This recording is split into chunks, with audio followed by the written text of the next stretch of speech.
皆さんは鎖国という言葉、そして幕末の黒船来襲という事件によって江戸時代の日本というのは外国から国を閉ざしていて、そして外国からの圧力によって無理やり国を開かされたというイメージがあると思います。一方の中国、当時は清王朝と言いましたけれども、清王朝は日本の鎖国と同じような政策をとっていて、その結果として自由貿易を求めるイギリスとのいわゆるアヘン戦争に敗れて、日本よりも先にいち早く国を開かされていたわけです。つまり当時の日本と中国の置かれた状況というのは同じようなものだったんですね。けれども日本がその後外国との戦争を経ずに開国し、そして明治維新を経てアジアでいち早く近代化を成し遂げたのに対し、清朝はその日本やヨーロッパの侵攻によってどんどんと植民地化されていったわけです。ではそのような日本と中国の運命を分けたものは一体何だったのか。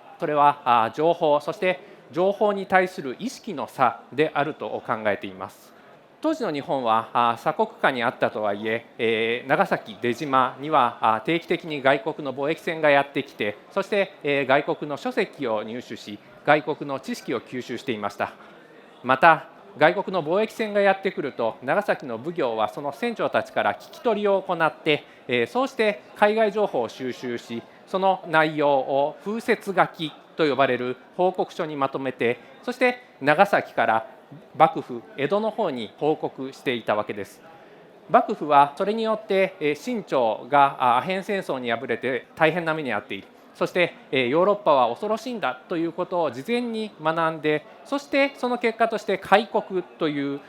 積極的な外交判断を下すことができたわけです。一方の中国清王朝は長崎出島と同じような形式でイギリス船を受け入れていましたけれども、清朝は自らを中華、つまり文明の中心であるというふうに考えていたために、外国に関わることは野蛮人に関わるつまらないことなんだというふうに考え、そしてその対応を民間の商人たちに一任して政府としては直接関わらなかったんですね。